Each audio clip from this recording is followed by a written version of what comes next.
السلام عليكم ورحمة الله وبركاته.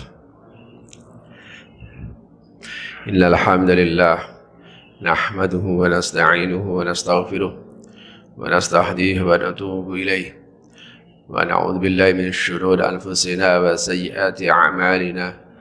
من يهده الله فلا مضل له ومن يضلله فلا هادي له. أشهد أن لا إله إلا الله وحده لا شريك له وأشهد أن سيدنا ونبينا محمدا عبده ورسوله. اللهم صل وسلم وبارك على سيدنا محمد وعلى آله وصحبه أجمعين. سبحانك لا علم لنا إلا ما علمتنا إنك أنت العليم الحكيم. Amma ba'd. Bapak-bapak, ibu-ibu, jamaah sekalian rahimakumullah.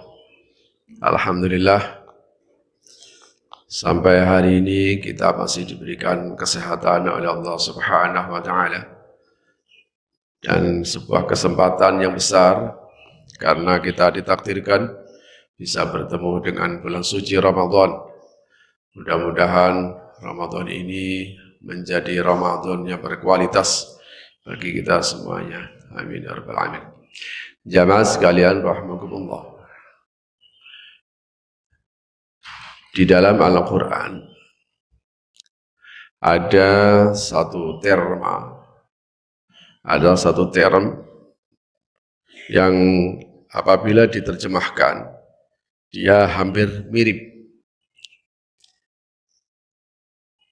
Bisa dimaknai dengan berhasil, bisa dimaknai dengan sukses, atau bisa dimaknai dengan beruntung.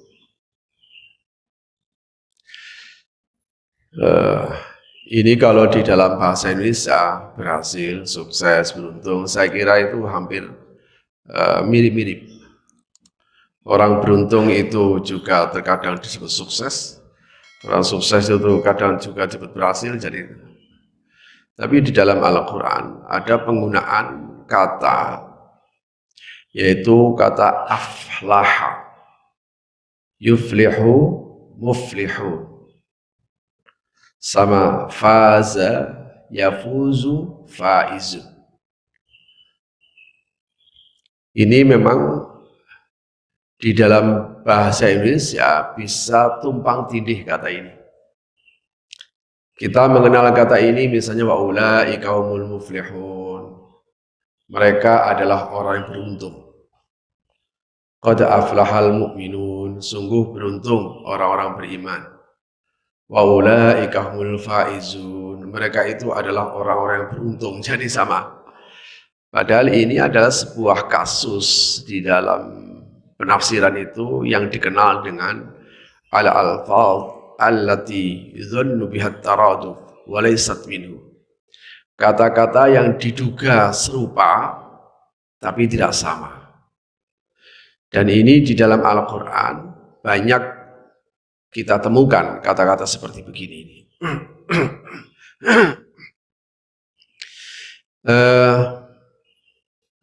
Saya ingin memberikan sebuah ilustrasi sederhana antara penggunaan kalimat beruntung sama berhasil atau sukses. Saya pernah memberikan sebuah ilustrasi seperti begini. Ketika ada dua orang yang sama-sama kaya, cuma yang satu kayanya karena mendapatkan warisan besar, sehingga akhirnya dia menjadi orang kaya. Yang satu kaya karena dari usaha yang keras. Ketika kita melihat dua sosok ini yang sama-sama kaya, ketika kita melihat si A yang kayanya itu karena dapat warisan besar, maka kita sebut si A itu adalah orang beruntung. Beruntung si A itu. dapat warisan gede. Nggak mungkin si A itu disebut dengan sukses, nggak ada usaha. Yang usaha kan bapaknya. Dapat warisan gede. Kita sebut beruntung banget dia. Dapat warisan gede. Kalau si B sama-sama kayanya, tapi karena dia menapaki dari bawah, kita sebut si B ini akhirnya sukses. Memang hasil itu nggak mengingkari cara, jadi seringkali begitu. Padahal sebenarnya banyak orang yang jungkir balik nggak berhasil, nggak banyak. Ya, artinya kalau kemudian orang jungkir balik, suka kerja keras terus kemudian nggak berhasil, kira-kira Bapak nganggapnya apa orang ini? Gagal, berhasil, atau sukses gimana? Ya kita pasti akan sebut kita gagal. Wah, dia pada sudah jungkir balik loh, kasihan, nggak berhasil. Kita sebut gagal, padahal dia sudah jungkir balik, sudah berupaya yang luar biasa. Ada orang yang dia usaha, tapi enggak sungguh-sungguh dia usahanya itu. Wasal-asalan, tapi kok berhasil loh. Dia itu padahal enggak, usahanya itu wasal-asalan loh. Kok bisa berhasil? Gitu. Enggak tahu. Jadi tumpang tindih kayak seperti begini loh, ruwet akhirnya. Bahasa Indonesia kadang ruwet untuk menggunakannya. Di mana kita harus menggunakan? Apakah kita sebut berhasil dia itu? Yang usahanya. Paling, ya karena beruntung aja dia. Karena beruntung aja. Jadi ini ilustrasi saja. Bahwa kita menggunakan kata sukses itu diperuntukkan kepada mereka yang sungguh-sungguh. Sementara beruntung itu ada sebuah perolehan yang kita sendiri tidak usaha. Jamaah sekalian, di dalam Al-Quran, usaha yang sungguh-sungguh itu, yang akhirnya mendapatkan sebuah keberhasilan, itu namanya aflaha, yuflihu, muflihun. Sehingga Bapak bisa mengenal, wa ulaika humul muflihun di awal surah Al-Baqarah itu. Qad aflahal mu'minun, qad aflaha man zakkaha. Aflaha. Sehingga karakteristik aflaha itu adalah upaya yang sungguh-sungguh sehingga dia berhasil. Sementara al-faizun, faza yafuzu faizun, itu keberuntungan. Atau bisa dianggap sebuah hasil dari aflaha tadi itu. Sekarang mari kita lihat. Ada orang usaha. Yang satu dia benar usahanya dan sudah keras. Usaha keras. Dia usaha keras tapi dia dengan caranya benar. Dia tetap kekeh untuk dengan caranya. Tapi memang tidak berhasil. Tidak berhasil, anggap saja misalnya hasilnya nggak banyak gitu. Temennya usaha sungguh-sungguh juga dia. Usaha sungguh-sungguh. Tapi yang nyerepet-nyerepet begitu. Nyerepet-nyerepet dengan cara tidak benar. Ya usahanya sogok sana sogok sini. Ya, itu sama-sama usaha. Yang satu sama-sama usaha untuk selalu jujur. Yang satu sama-sama usaha sogok sana sogok sini. Sama-sama usaha. Tapi kemudian yang usaha tadi itu yang nggak benar tadi dia berhasil. Jamaah sekalian. Kalau begitu harus ada sebuah konsep yang jelas. Dan konsep ini tentu saja bukan kita yang membuat. Juga bukan seorang motivator yang membuat. Karena ketika kita memberikan sebuah definisi dari sebuah istilah berhasil, sukses, gagal, kemudian beruntung dan sebagainya, pasti ukurannya itu pasti hawa nafsu. Kalau Bapak Ibu saya tanya, mana sebenarnya yang sukses? Usaha tadi itu. Ya apapun itu kalau kemudian dia berhasil kita sangat, kita sukses. Ya tapi memang agak sedikit nyerempet sih. Hawa nafsu yang akan menjadi ukuran. Sehingga menjadi tidak istilah ini menjadi tidak mencakup kepada semuanya. Lah, yang ngasih definisi itu tentu saja harus dia yang tidak butuh atas keberhasilan itu. Yang memberikan definisi harus dia yang tidak butuh dengan istilah sukses itu. Siapa itu? Hanya Allah Subhanahu wa ta'ala. Jamaah sekalian, saya akan berikan contoh.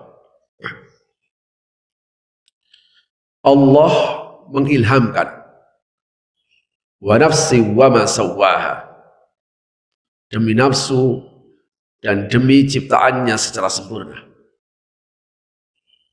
Dan apa yang dia ciptakan pada nafsu itu secara sempurna. Fa'alhamaha fujuraha wa taqwaha. Lalu dia mengilhamkan di dalam nafs tadi itu, nafs ini demi diri sebenarnya. Karena seringkali nafs itu memang dalam Al-Quran nafas ya bisa nafsu, bisa diri, bisa ruh, bisa nafas, jadi macam-macam. Demi diri dan sesuatu yang dia ciptakan secara sempurna. Fa'alhamaha, kemudian dia mengilhamkan ke dalam nafs fujuraha wa taqwaha. Fujur itu adalah buruk, potensi keburukan, wa taqwaha, dan potensi takwa. Jadi di dalam diri kita ini ada potensi fujur, potensi keburukan, wa taqwaha, dan potensi ketakwaan. Kemudian bagaimana kita? Oh, kalau begitu kita berpacu dan berjuang untuk melawan, untuk mengusahakan bagaimana yang takwa itu menjadi dominan. Potensi takwa tadi itu kemudian menjadi terwujud. Dan bagaimana potensi fujur tadi itu adalah kemudian tertekan. Nah, gitu. Takwa dipengaruhi oleh roh, fujur dipengaruhi oleh hawa nafsu. Makanya di Al-Quran mengatakan qad aflaha man zakkaha wa qad khaba man dassaha.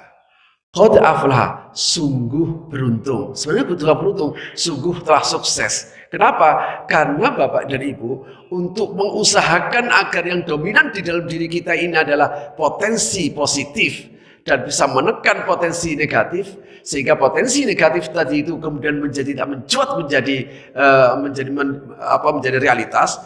Tentu saja ini butuh usaha. Maka Allah Maha benar dengan menggunakan kalimat qad aflaha man zakkaha. Sungguh sukseslah orang yang telah berusaha secara sungguh-sungguh untuk mensucikan dirinya. Untuk mensucikan dirinya. Oke, saya berikan contoh tadi. Orang yang tadi, yang usaha tadi itu, sama-sama usaha keras. Yang satu mentok, tapi kemudian ditawari dengan cara-cara kotor. Wah, ini gimana ya? Saya ambil atau tidak? Saya gunakan atau tidak? Saya pakai atau tidak? Bergulat di dalam dirinya. Gak diambil itu nanti saya gak dapat. Kalau dipakai, ini saya tahu ini salah. Temennya juga sama. Ini gak dipakai itu sayang, nanti saya gak dapat. Kalau saya gunakan ini salah. Ternyata si B tetap gak peduli. Kenapa? Oh, daripada saya gak dapat. Wah, kalau saya begini terus saya bisa gak dapat.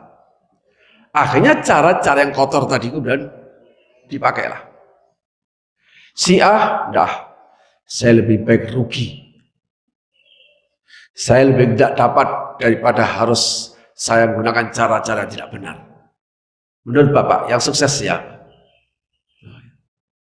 Ini namanya qad aflaha man zakkaha. Gak gampang Pak Pak, ngambil keputusan untuk ngambil cara yang benar dengan risiko tidak dapat itu nggak gampang. Maka menggunakan aflah. Dia telah berhasil. Bukan berhasil dalam usahanya, tapi berhasil melawan nafsunya. Nggak, saya daripada harus mengikuti dia, saya lebih baik dipecat. Wah, ini ngambil keputusan begini Pak, ini butuh usaha keras. Kok dia kemudian ngambil keputusan itu? Inilah orang disebut aflah. Pertanyaannya, kemudian dia gagal, kemudian dia terlempar, kemudian dia nggak dapat. Nah, nanti dia dapat dari usaha aflah ini tidak di dunia, Pak. Makanya wa ulaikumul faizun itu selalu dikaitkan dengan kenikmatan-kenikmatan akhirat. Karena keberuntungan di dunia itu bukan berupa materi itu, tapi keberhasilan kita untuk mengalahkan nafsu, itu namanya keberhasilan. Jamaah sekalian, bahkan Al-Quran di surah Al-Mu'minun, qad aflahal mu'minun, sungguh sukses orang mukmin itu. Artinya dia ada usaha keras sukses. Makanya kita harus memiliki satu definisi yang jelas, tipologi sukses. Tipologi mukmin sukses menurut Al-Quran itu seperti apa? Perhatikan ayat itu. Alladzina hum fi shalatihim khashi'un. Walladzina lizakati fa'ilun walladzina 'anil lahwi mu'ridun. Bahkan Al-Quran mengatakan bahwa seorang mukmin yang sukses itu adalah orang yang di dalam salatnya khusyuk. Ini kan gak nyambung. Wong sukses orang khusyuk dalam salatnya. Alladzina fi shalatihim khashi'un walladzina 'anil lahwi mu'ridun walladzina lizakati fa'ilun. Orang mukmin yang sukses, yang dia usaha sungguh-sungguh, itu adalah ketika dia salat itu khusyuk. Kenapa sampai khusyuk itu masuk bagian dari kesuksesan orang mukmin? Karena untuk khusyuk itu memang bukan hal yang gampang. Makanya dia satu proses yang panjang, sehingga khusyuk tidak masuk di dalam rukun sholat. Kenapa? Karena dia target.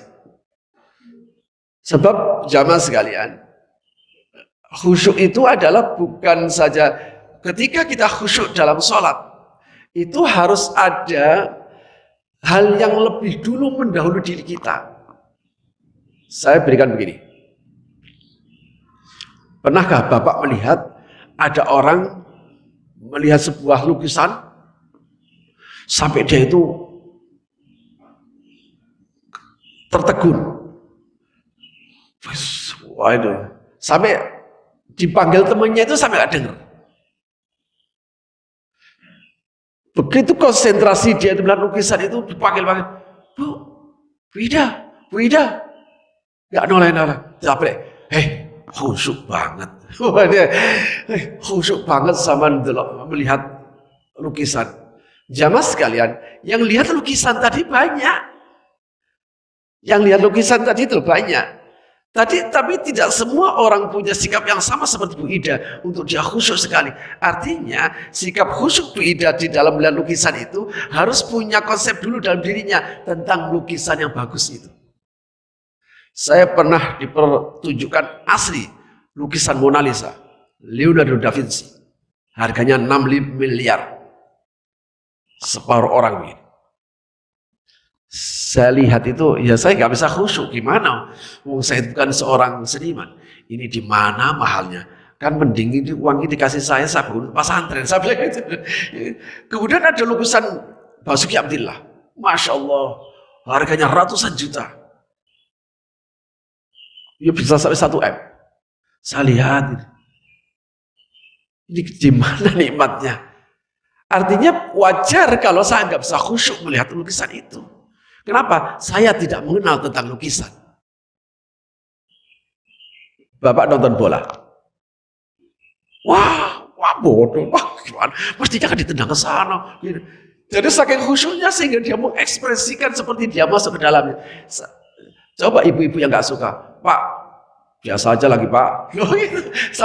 Sama kebalikan ketika ibu nonton sinetron, sampai ikut nangis, sampai ikut ketawa, ikut terbawa. Jadi saking khusyuknya.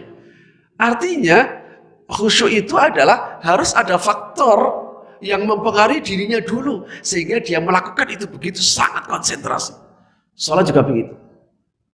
Ketika kita mengenal kebesaran Allah, ketika mengenal asma-asma Allah, di dalam Al-Quran cukup dikasih definisi alladzina yadhunnuna annahum mulaqu rabbihim wa annahum ilaihi raji'un. Orang yang khusyuk adalah orang yang meyakini akan ketemu Allah dan akan kembali kepadanya. Sehingga para ulama juga begitu. Orang ketika dia mengenal Allah dan asma dan sifatnya, disinilah kemudian dia bisa khusyuk melaksanakan sholat itu. Dan itu tentu saja usaha. Di situ ada kalimat walladzina hum lizzakati fa'ilun. Tipologis mukmin sukses adalah ketika dia bisa melaksanakan zakat. Loh Pak, berarti kalau zakat itu kan berarti harus sungguh-sungguh, dia harus usaha, dia harus punya duit banyak. Kalau dia nggak punya duit banyak, bagaimana dia bisa berzakat? Oh ini kebalik cara berpikirnya. Tidak begini. Kenapa ayat ini kemudian dikatakan zakat fa'ilun? Bahwa mukmin sukses itu adalah yang berzakat itu loh. Supaya apa? Supaya ada konsep pada diri kita bahwa ketika melihat orang kaya itu bukan banyaknya uang, tapi melihat orang kaya itu karena kedermawanannya. Nah, ini penting. Makanya saya punya definisi orang kaya itu adalah orang yang kuat memberi. Kalau dia nggak kuat beri, bukan orang kaya. Kalau sekedar memamerkan dia punya mobil bagus, mobil bagus, kemudian rumah bagus, duitnya banyak, lo mau begini kok orang sukses. Ini konsep Al-Quran. Kita memang dibalik Pak. Pikiran kita dibalik sama Al-Quran. Bagaimana mungkin kita kok bilang bahwa orang punya mobil bagus, punya rumah bagus, punya duit besar, uangnya banyak, aset di mana-mana. Kita bilang orang sukses. Oh gitu kok sukses. Itu bukan sukses tapi kaya. Itu bukan sukses tapi kaya. Lah orang kaya itu kan bukan kita yang mengadakan. Kaya itu bagian takdir. Sukses adalah usaha. Makanya disinilah Al-Quran kemudian supaya kita gak gagal, tidak salah paham untuk melihat orang kaya itu bukan kan asetnya. Kita lihat orang kaya itu, dia itu luar biasa, orangnya dermawan. Loh inilah maknanya kenapa harus walladzina hum lizzakati fa'ilun, supaya ada konsep. Cuma Masya Allah, bukan hal yang mudah Pak, Bapak Ibu. Karena anak-anak kita sudah diracuni oleh pendidikan yang berbasis memiliki. Kita ini orang muslim, tapi cara berpikir kita sungguh sangat kapitalis. Kita sering membandingkan, memberikan pelajaran pada anak-anak kita. Nah, kamu harus kerja itu, kak temanmu itu. Sekarang sukses. Ini cara berpikir kapitalis, Pak. Kalau cara kita mengajarkan seperti begini, meskipun pendidikan berlabel pendidikan Islami, pendidikan Islam, tapi tidak Islami. Kenapa? Karena kesuksesan itu adalah qad aflaha man zakkaha. Saya punya uang. Uang ini aku berikan untuk bersedekah atau saya tabung ke bank. Ini kan proses zakat. Ada satu kisah yang lebih ekstrim. Jadi suatu saat Rasulullah ini kedatangan tamu. Rasulullah tidak ada makanan. Ya Allah, makanan. Kita sudahlah. Pokoknya nggak usah terlalu pede kalau kita sudah ngikuti Rasulullah. Udahlah, yang penting apa yang bisa kita lakukan itu aja.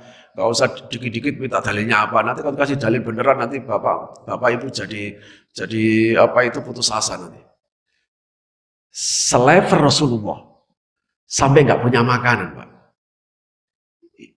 Ini saya hebat pemegang kunci dunia loh, Pak.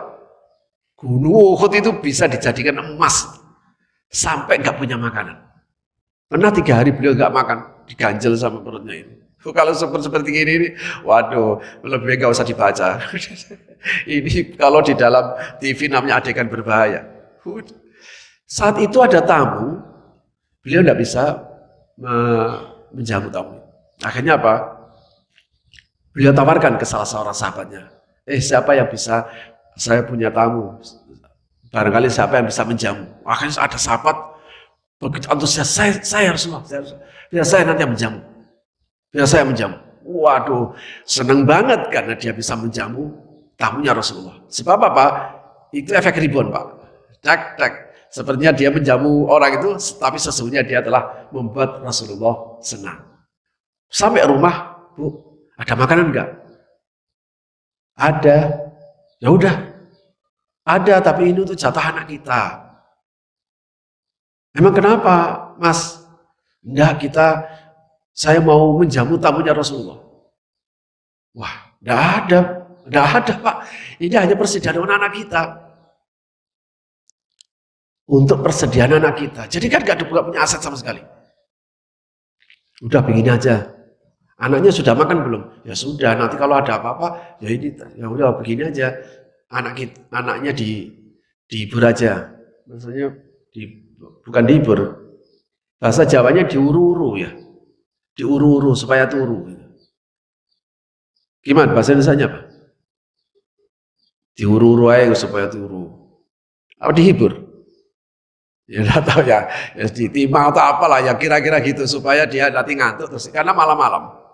Udahlah ditimang diapain supaya dia tertidur. Akhirnya jika cinta anaknya kemudian tidur. Akhirnya sisa makan cuma satu untuk jatah satu orang tadi itu. Kemudian disuguhkan pada tamu. Tamunya ini dia ingin makan bareng. Loh Pak, ya ayo makan bareng sama saya. Kata dia, udah makan aja. Saya tak di dalam sama istri saya. Berbohong? Enggak. Tuan rumah ini berbohong tidak? Berbohong. Munafik? Oh gitu ya. Jadi tanda munafik itu berbohong. Tapi tidak setiap berbohong itu munafik. Hati-hati. Kebohongan yang munafik itu hanya kebohongan untuk mencari dunia. Itu kemunafikan. Dia berbohong. Dia bilang, sama lah kalau kita punya tamu. Ayo makan, udah makan aja. Karena kita tahu jatahnya sama dia. Udah, saya udah makan aja. Kita berbohong, tapi tidak munafik. Dia berbohong. Untuk membuat kesan bahwa dia benar-benar makan, dia bikin suara di dalam, karena sama istrinya, supaya ada kesan bahwa sesungguhnya dia juga makan. Akhirnya tamunya juga makan. Masya Allah. Walladzina ja'u min ba'di yaqulu rabbana min ba'di walau kana min khasasah. Di sini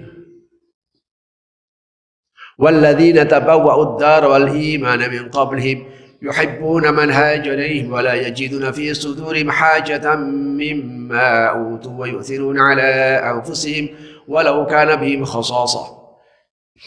Ayat ini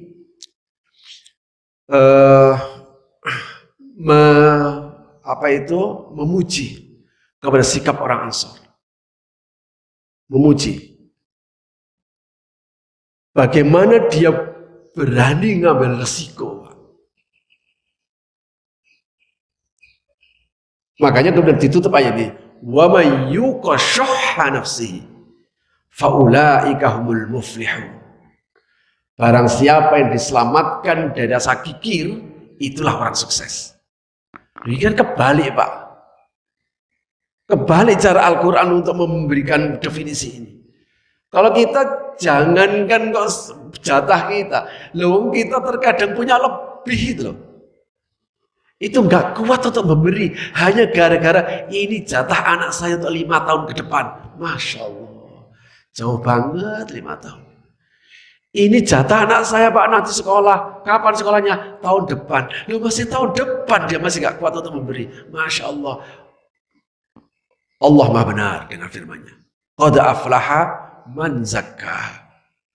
Karena ini harus suatu usaha keras. Karena tidak apa. Wa may asyuh.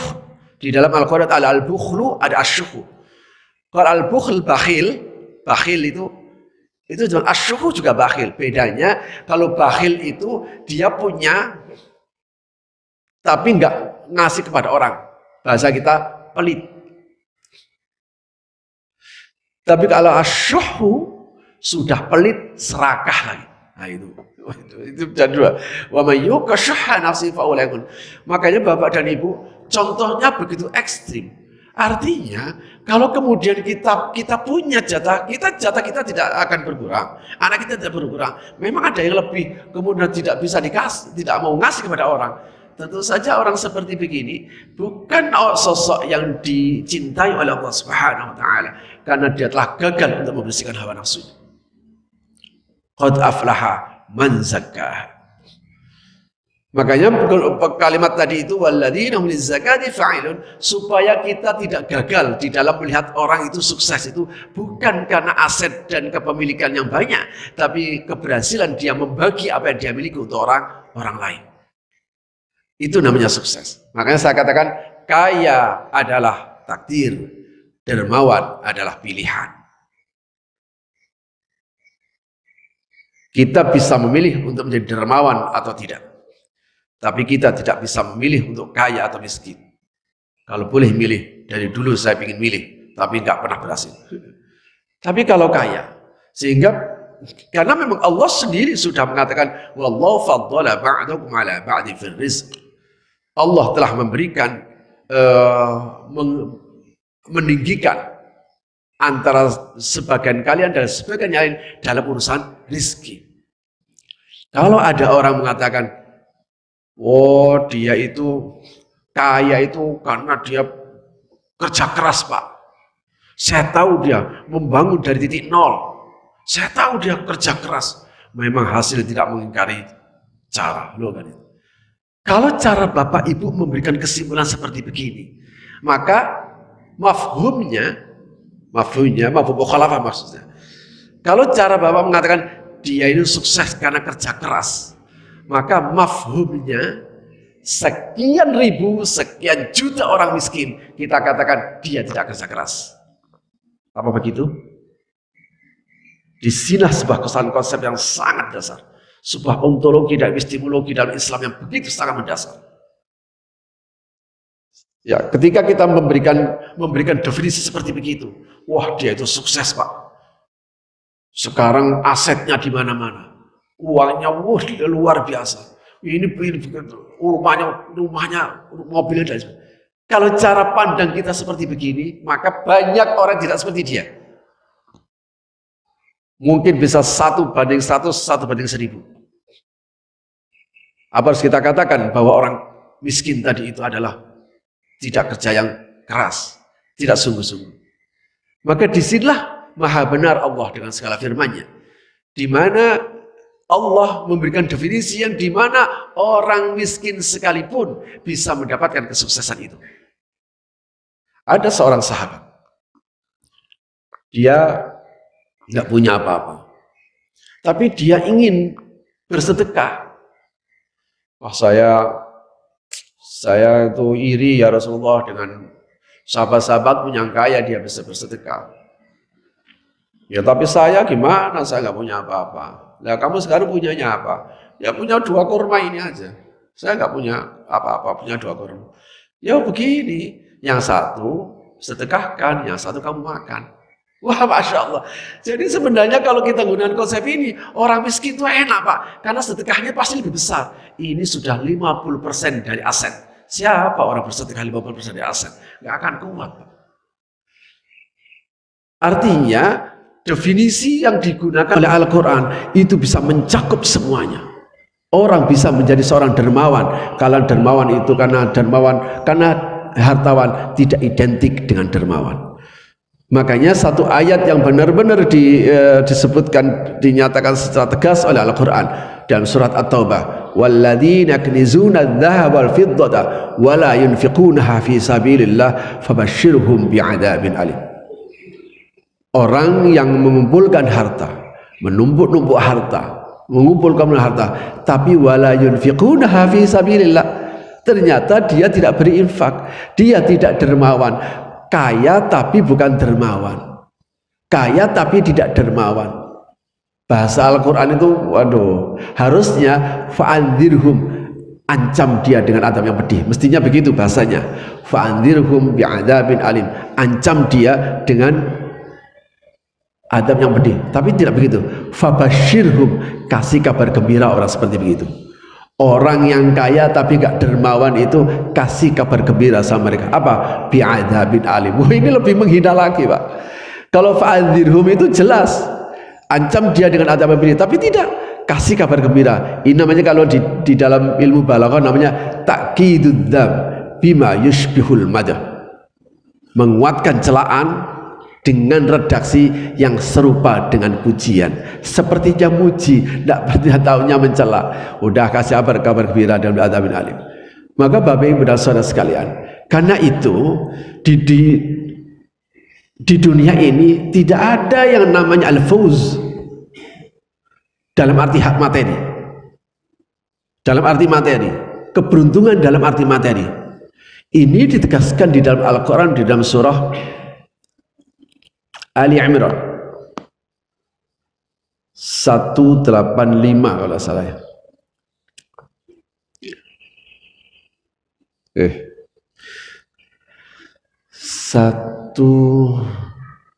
Kullu nafsin dha'iqatul maut ya 185 kalau salah.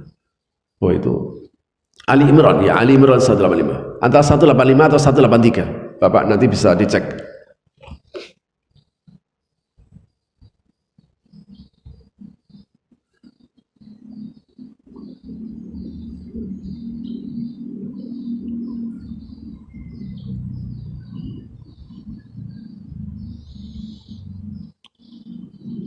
Oh ini 185.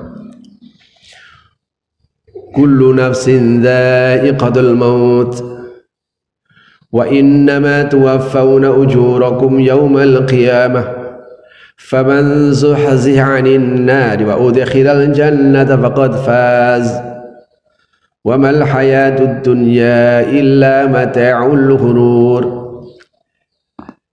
Wallahu a'lam bishawab. Allah lebih tahu dari ayat ini. Saya memahaminya begini. Ayat ini kan ngasih kabar pada kita, setiap diri akan mati. Kira-kira kalau tidak ada Al-Quran, apakah kita tidak percaya bahwa manusia akan mati? Tidak mungkin. Kenapa? Karena kematian semua orang bisa membuktikan bahwa semua orang pasti akan mati. Kalau begitu, ini hanya untuk memberikan sebuah muqaddimah pada kalimat setelahnya.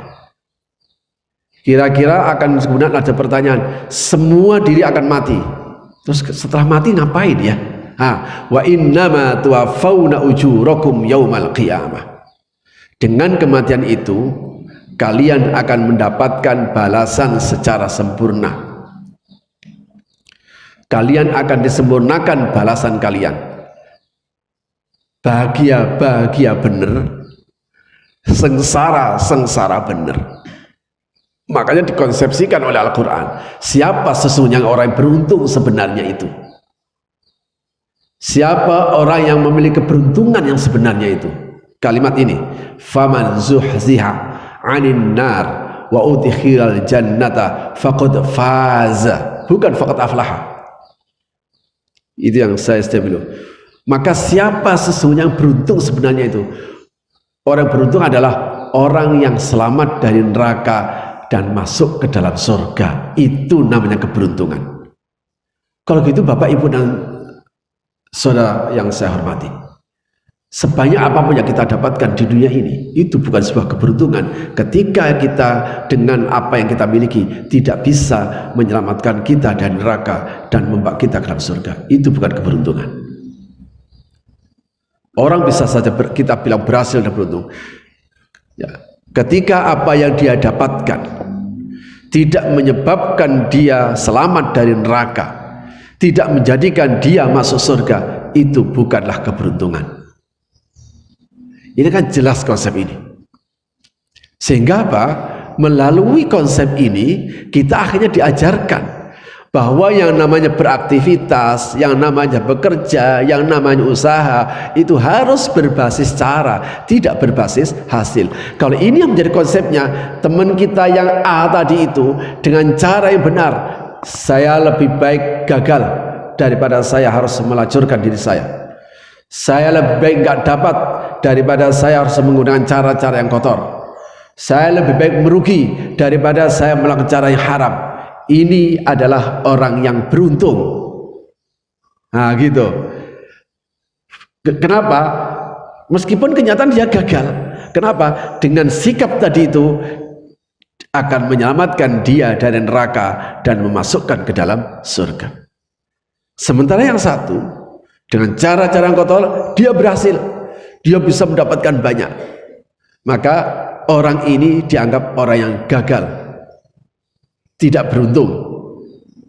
Meskipun sekian banyak orang dia katakan berhasil. Misalnya, ada orang yang sama-sama kaya dan sama-sama benar, sama-sama kaya dan sama-sama benar, tapi yang satu kuat untuk mengambil dari sebagian hartanya tadi itu untuk membantu banyak orang. Jadi sebenarnya Bapak dan Ibu, kita ini kan sebenarnya tinggal milih banknya saja toh. Uang kita itu loh, kan seandainya Bapak Ibu punya uang, ada orang kok punya uang sampai jutaan, ratusan juta, bahkan sampai miliaran, kan nggak mungkin toh. Nggak mungkin dia di dalam rumah terus kemudian bikin bunker, nggak ada sekarang. Pasti dititipkan ke bank. Kita kan tinggal milih banknya mana. Banknya itu apakah kita titipkan kepada bank yang terbatas di dunia, atau kita titipkan kepada bank yang nanti kita akan ambil di saat nanti kita akan hidup untuk selamanya. Disinilah butuhnya kecerdasan untuk mendapatkan satu kesuksesan yang sebenarnya. Kan sebenarnya sama, kita titipkan ke Allah atau kita titipkan ke bank, sama sebenarnya. Cuma kita seringkali ketika ini dititipkan ke Allah dengan cara bersedekah, infak, zakat dan sebagainya, kemudian orang bilang, kamu itu loh duit susah-susah nyari dikasih-kasih orang. Ada nggak begini? Ada. Pesawat dulu itu, waduh, saya pernah mendapatkan caci maki seperti begini, sok suci dalam, waduh. Loh, padahal misalnya ini saya punya uang 5 juta. Seandainya 5 juta ini Bapak dan Ibu, paling yang saya sumbangkan tadi itu nggak sampai 500.000. 100.000 dari 5 juta saja, itu orang sudah ngacungin jempol. Misalnya di 5 juta dikeluarkan 200.000, 300.000, itu sudah orang ngacungin. Hanya berapa persen? Tapi lebih banyak, misalnya kita butuh dari 5 juta tadi itu, kita saving 1 juta untuk kebutuhan kita, 4 juta. Kemana 4 juta tadi itu? Pasti jauh lebih besar yang menuju ke bank daripada yang dititipkan pada Allah Subhanahu wa Ta'ala. Al-Quran pun sudah melihat hal ini wajar saja. Udahlah, gak apa-apa. Jadi sedikit saja sebenarnya. Padahal Bapak Ibu, ini misalnya anggap saja 1 juta memang kebutuhan kita, kebutuhan yang harus kita penuhi. Anggap saja kemudian kita berinfak 100.000. 4 juta berarti 3.900.000 masuk ke bank. Pertanyaannya, entah ke Allah, entah ke bank, uangnya wujud atau tidak? Tidak ada. Di rumah kita tidak ada. Yang tersisa cuma 500.000 atau 1 juta tadi itu. Tidak ada. Realitasnya tidak ada. Cuma yang satu di Allah, yang satu di bank, itu saja. Tapi orang lebih kuat untuk melihat di bank. Kenapa? Ada tulisannya 3.900.000, ada tulisannya. Ada tulisan 50 juta, itu ada tulisannya. Padahal belum tentu uang yang di bank dengan tertulis 50 juta bisa kita gunakan. Belum tentu. Loh, disinilah maha benar Allah dengan firman-Nya, qad aflaha man zakkaha. Tidak gampang, dan itu memang butuh perjuangan keras. Sungguh sukses orang yang membersihkan nafsunya.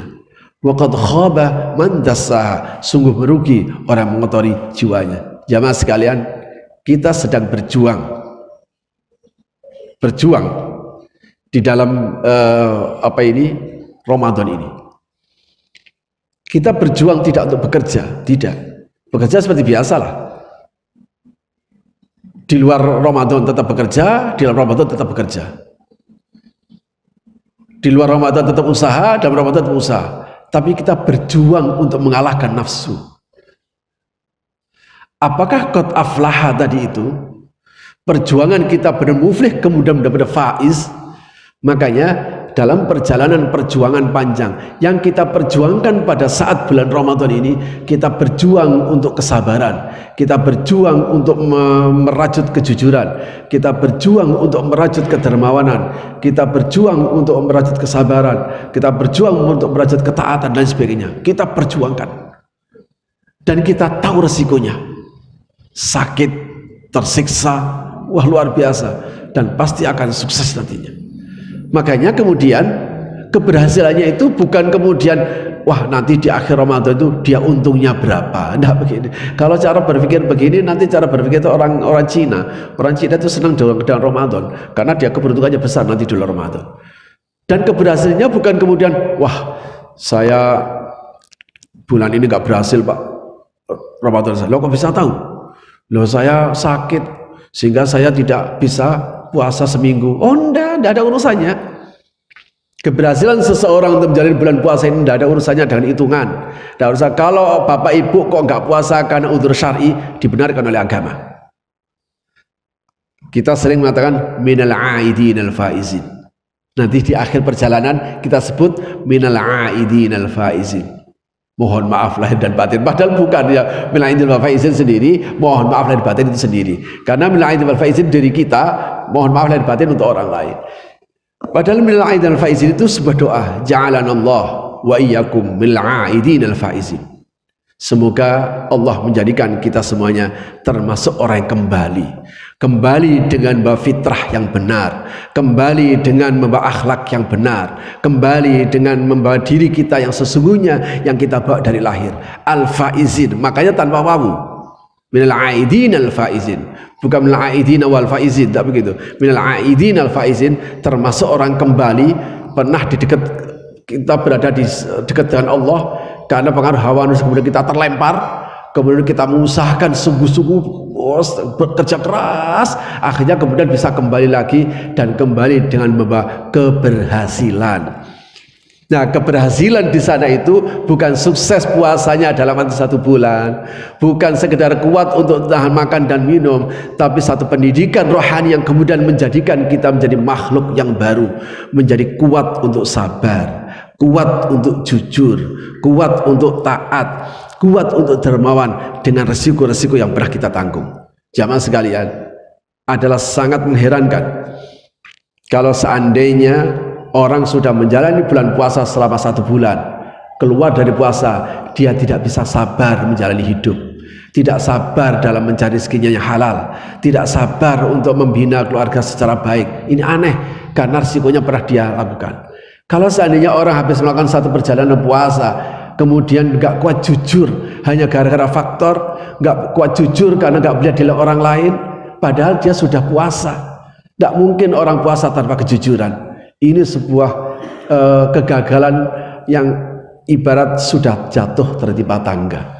Bapak Ibu dan saudara sekalian, kita sedang melaksanakan satu proses kepopogisasi secara bersama-sama. Kita sedang melakukan satu proses tazkiyatun nafas. Qad aflaha, pasti akan terjadi suatu keberhasilan kalau kita sungguh-sungguh untuk mensucikan diri kita. Makanya faizinya itu bukan berhasil materinya, tapi faizinya itu akhirnya sabar kita menjadi kuat, mentalitas kita menjadi tegar, kita akhirnya punya cara pandang yang benar.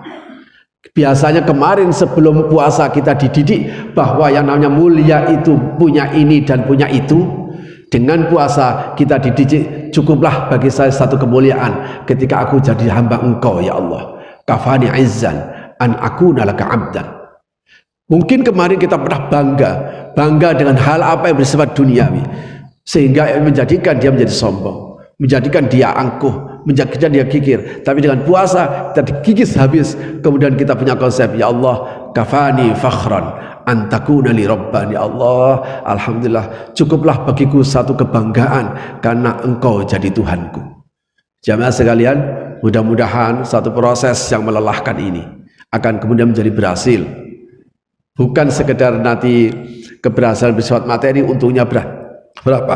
Tapi benar-benar rohani kita terdidik, hawa nafsu kita tertekan selama 1 bulan, sehingga rohani kita mencuat, rohani kita kemudian menjadi dominan, dan kemudian kita terlahir menjadi makhluk yang baru, bagaikan ulat yang satu melakukan satu kepomongisasi, terus nanti kalau berhasil dia akan kemudian tumbuh menjadi makhluk yang baru, namanya kupu-kupu. Ketika jadi ulat, semua orang akan mencela.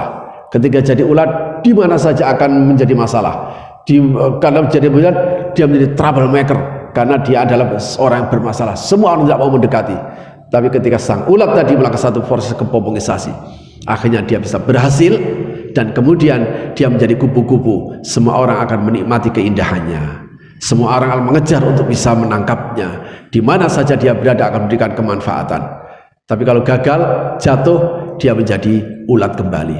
Jamaah sekalian, jangan sampai gagal. Kenapa? Karena kegagalan puasa, kita sudah disiksa oleh Ramadan melalui puasa. Gagal zakat, kita kehilangan uang. Tidak fiksi, kita tidak tersisa. Gagal haji, kita masih bisa rekreasi, paling hilang uang. Gagal sholat, kita tidak tersisa fisik kita. Tapi kalau gagal puasa, 1 bulan kita disiksa oleh Ramadan, maka kegagalannya itu bisa beruntun-untun.